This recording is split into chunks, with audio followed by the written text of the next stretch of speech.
Sofía Ramírez Aguilar, nos queríamos detener en medio de tanta información, en medio de la pandemia, en esto que ocurrió el fin de semana y, por supuesto, en las violencias contra las mujeres que han continuado conforme pasan las semanas, conforme pasan los meses. No se detiene esta realidad hacia las mujeres en México. ¿Cómo estás?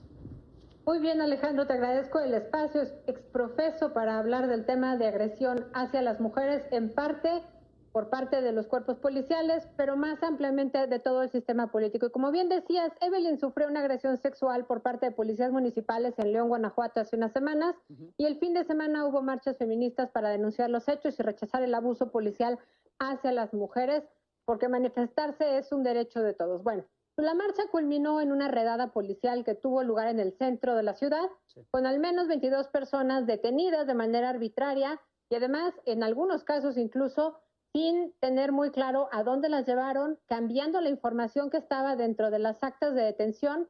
Hubo incluso denuncias de tortura, agresión sexual, brutalidad policial y múltiples violaciones a los derechos humanos de las manifestantes. Ahora, en el proceso hay varias cosas que nos preocupan. La primera es que la Policía Municipal se negó a brindar información sobre el estado físico y paradero de las detenidas a lo largo de las horas de detención.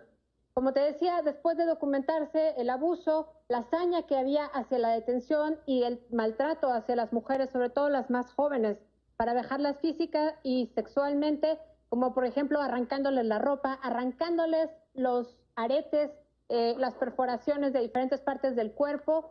Hubo además un caso en particular donde el maltrato policial, llegó incluso a una amenaza de traer a agentes varones, a hombres, como amenaza de que iban a abusar sexualmente de esta persona.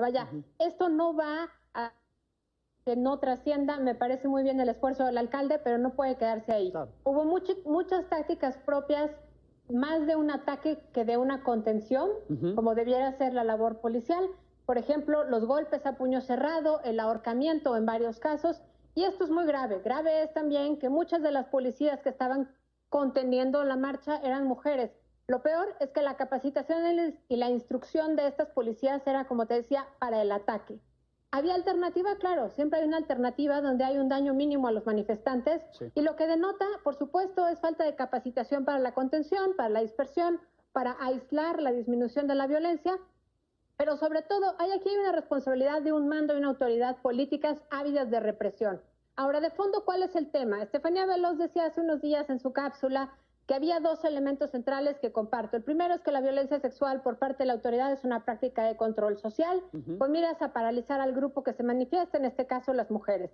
Y lamento informar que sí funciona, porque entonces las mujeres participamos menos en la vida política. Y el segundo es que la violencia sexual por parte de la autoridad es una práctica que requiere un perpetrador material, ciertamente, pero como te decía, un mando responsable de entrenar y ordenar este tipo de violencia es quien realmente debe llevarse ante la justicia. No me basta con una disculpa de ningún nivel de autoridad, tiene que haber una investigación y acabarse hasta las últimas consecuencias. Que esto deje de pasar, claro. Antes de culpar, al PAN en Guanajuato o a Morena en la Ciudad de México o a Movimiento Ciudadano en Jalisco, ¿no? Hay que tener en cuenta que los regímenes autoritarios tienen un apoyo popular. Tenemos que reconocer que nosotros como mexicanos tenemos una sed de justicia por propia mano. Y en México, 8 de cada 10 exigen castigos más graves para todo tipo de delito, sin que esto realmente nos resuelve absolutamente nada.